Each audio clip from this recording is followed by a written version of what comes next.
Qué bien, estoy otra vez con ustedes, donde intentaré, de una manera simple, breve, pero bíblica, dar respuesta a una pregunta, recordando siempre que creo que la Biblia es la palabra de Dios y que en ella encontramos la respuesta para todo en la vida.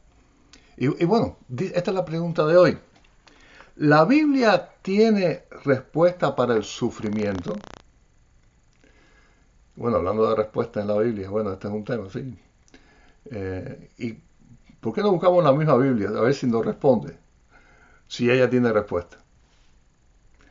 Y quiero leer para ustedes ahí el Salmo 119, 49 y 50.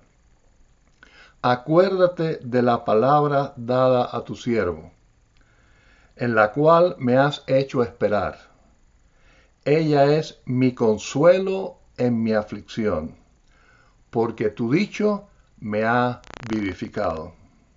Aquí el salmista está hablando de la experiencia personal de él con la palabra de Dios, con la Biblia, donde sí ha encontrado consuelo del sufrimiento. Dice que ha sido vivificado, ha retomado la vida en su espíritu, lo cual nos habla del poder de la palabra de Dios para nosotros, para nuestra alma, cuando estamos en problemas. Ahora, fíjense, hay algo interesante aquí. Y es la palabra, dice el salmista, dada a tu siervo. Él se considera a sí mismo siervo de Dios. Y ahora como siervo de Dios, recibe de la palabra de Dios el consuelo que su alma necesita. Y aquí está diciendo algo importante. Sí, la Biblia tiene respuesta a los siervos de Dios, a los hijos de Dios. Es la palabra de un padre a su hijo. No es algo mágico de decir, lee aquí, lee este texto y se te acabó el sufrimiento. Vas a tener consuelo. Lee la Biblia. La Biblia es como un talismán. Es como algo que si lo lees te cura. No. Es palabra de Dios, del Padre a sus hijos. En esa condición, claro que sí, hay consuelo. Así que la respuesta es que sí. Ahora, vamos a detenernos en un salmo precioso que el tema es precisamente ese, la aflicción, el sufrimiento. Y es el Salmo 77. Y vamos a ver ahí, comenzando en el versículo 1 al 3. ¿Qué dice? Dice, con mi voz clamé a Dios clamé, y Él me escuchará. Al Señor busqué en el día de mi angustia. Alzaba a Él mis manos de noche sin descanso. Mi alma rehusaba consuelo. Me acordaba de Dios y me conmovía. Me quejaba y desmayaba mi espíritu. Así que, ¿qué vemos aquí de alguien que está sufriendo? Dice que clama a Dios, pero con la seguridad de que escucha. Así que sí, el paso es clamar, pero con fe y seguridad de que es tu Padre, y como tu Padre te va a escuchar. También es alguien que reconoce una realidad. Su angustia dice que su alma no encuentra consuelo. Él se acuerda de Dios, clama a Dios, pero reconoce que está en una condición triste. Hay sufrimiento. Es realidad. Es parte de la vida. Ahora, ¿cuál es el paso entonces? ¿Qué sigue? Para que realmente haya consuelo en la palabra. Y fíjense qué bonito como sigue. Pero vamos ahora a ver el versículo 6 al 9, la segunda parte del 6. Dice, meditaba en mi corazón y mi espíritu inquiría. ¿Desechará el Señor para siempre y no volverá más a hacernos propicio? ¿Ha cesado para siempre su misericordia? ¿Se ha acabado perpetuamente su promesa? ¿Ha olvidado Dios el tener misericordia? ¿Ha encerrado con ira sus piedades? Así que aquí el salmista se hace preguntas, que la respuesta todas son negativas, todo es no, acerca de Dios. Son preguntas que le recuerdan qué clase de Dios tiene en medio de su sufrimiento. Sí, clamo a Dios, pero ¿qué Dios es ese? Es un Diosito que está puesto arriba de una escaparate y si se porta mal lo pongo boca abajo, lo guardo dentro del closet. Fíjense todas las preguntas que se hace a sí mismo acerca de Dios como para recordarse a sí mismo qué clase de padre tiene. ¿A qué Dios él sirve? Y es a quien él está clamando. Porque está sufriendo, porque está en problemas, porque algo ha pasado en su vida y su alma está pues, triste, está en sufrimiento.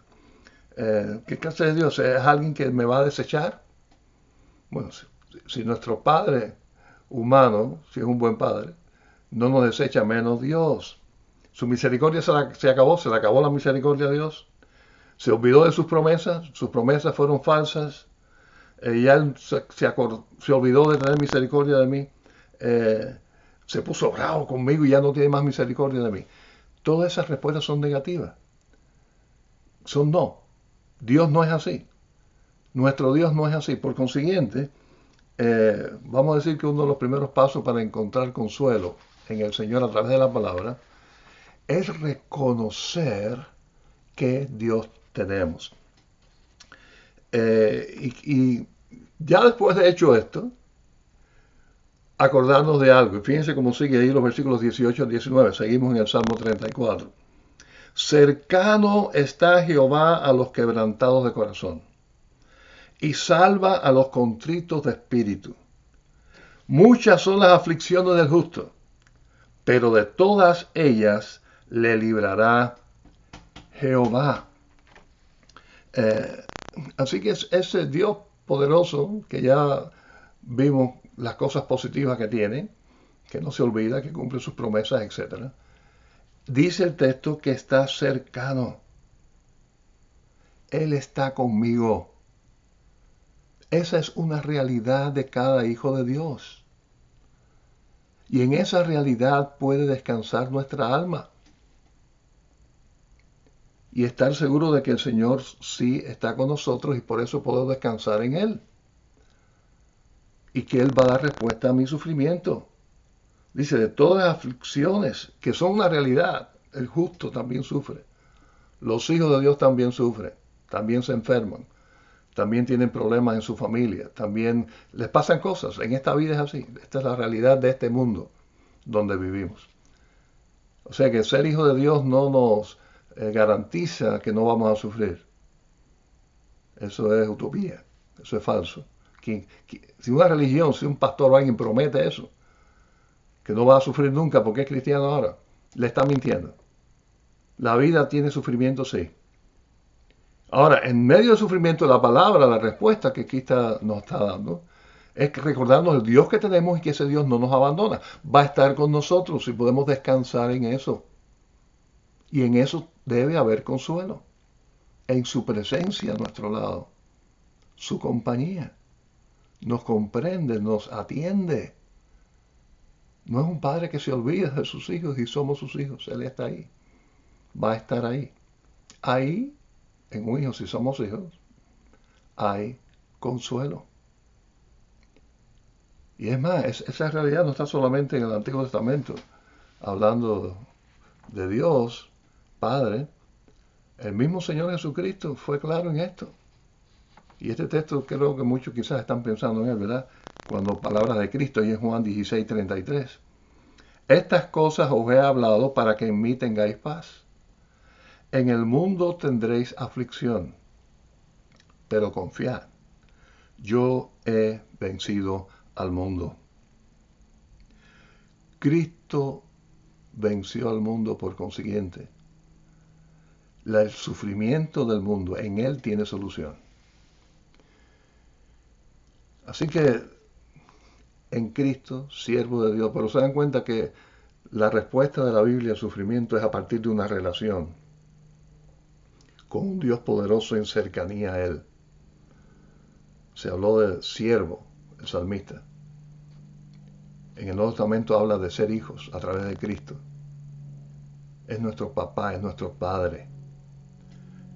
Quiere decir que la respuesta al sufrimiento es Cristo, es Dios, a través de una relación, de un acercamiento a Él, de estar cerca de Él. Y cuando eso pasa, bueno, como vimos, tenemos que recapacitar acerca de qué Dios tenemos, estar seguro del Dios que tenemos, recordar su carácter, su amor, su misericordia, todo eso está ahí para nosotros, su fidelidad. También agarrarnos entonces de esas promesas y creerlas. Y eso es madurez espiritual y eso, claro, se adquiere en la vida cristiana, en la palabra, en el servicio. Si estamos lejos de Dios, aunque en la Biblia lo explique cómo debe ser y cómo es la solución al sufrimiento, pero si estamos lejos de Dios no le estamos aplicando, no se trata sencillamente de leer la Biblia. Hace poco vi parte de una novela, algo así que vi, ficción, no está basada en la vida real, pero esta muchacha estaba con tantos problemas y un tío quiso ayudarla, religioso, y la forma en que él veía que la Biblia podía ayudar era leyendo textos de la Biblia, lee esto, lee esto, lee esto. Y la muchacha decía, no siento nada, no, nadie me habla, Dios no me habla. Bueno, es que no es a través de una lectura simple para alguien que está lejos de Dios. Es a través de acercarse a Dios y sí, claro, leer la Biblia, meditar la palabra, pero en esa relación de cercanía al Señor. En Cristo encontramos eso, pero Él venció el mundo, Él resucitó, Él venció la muerte, es un Cristo poderoso, está a la diestra del Padre, intercede por nosotros. Indiscutiblemente en Él vamos a encontrar paz que trae consuelo a nuestro sufrimiento. Pero es en esa relación de estar cerca de Él, es lo que debemos de hacer. Así que si usted que me escucha alguna vez puso la fe en Jesucristo para salvación, quiere decir que no está confiando en una religión, en guardar ritos, en guardar cosas, sino en una relación con Cristo verdadera a través de la fe y la obediencia. Si llega el sufrimiento y su alma está en angustia, que puede ocurrir, nos puede ocurrir, la respuesta es acercarse al Señor, recordar que Dios tenemos y acercarnos a Él y encontrar esa paz que solamente Él puede dar. Es una experiencia preciosa de estar cerca de Él y bueno, es a través de la oración, de la meditación profunda de la palabra, del servicio. No deje de congregarse, no deje de servir al Señor porque está en sufrimiento, al contrario. Hágalo y va a sentir el consuelo de su presencia. Pero si usted nunca ha hecho eso de poner la fe solamente en Cristo, quizás todavía está confiando en ritos religiosos, otras costumbres religiosas, y no una relación personal con Dios a través de Cristo, ponga su fe en Jesucristo. Confiésele sus pecados, pida perdón. Dígale a Dios que cambie su vida, que entre en su vida. Y cuando eso ocurra, estas palabras de la Biblia van a tener mucho sentido para usted. Si usted no ha experimentado esto, no se trata de una respuesta de una lectura. Se trata de la respuesta en la fe y en una relación con un Cristo poderoso que venció al mundo. De un Padre, de un Dios que nos ama y nos consuela. Bueno, hasta ahí intenté darle respuesta a esta pregunta. Dios quiera que haya sido de bendición. Sobre todo para alguien que esté en este momento pasando por una prueba difícil de sufrimiento. Cristo es la respuesta. En su palabra, pero después de tener a Cristo como Salvador y a Dios como nuestro Padre. Recuerde que usted también puede hacer sus preguntas y las hace a pastor@ibiatlanta.org, pastor@ibiatlanta.org. Si Dios quiere, nos vemos la semana próxima en otro programa.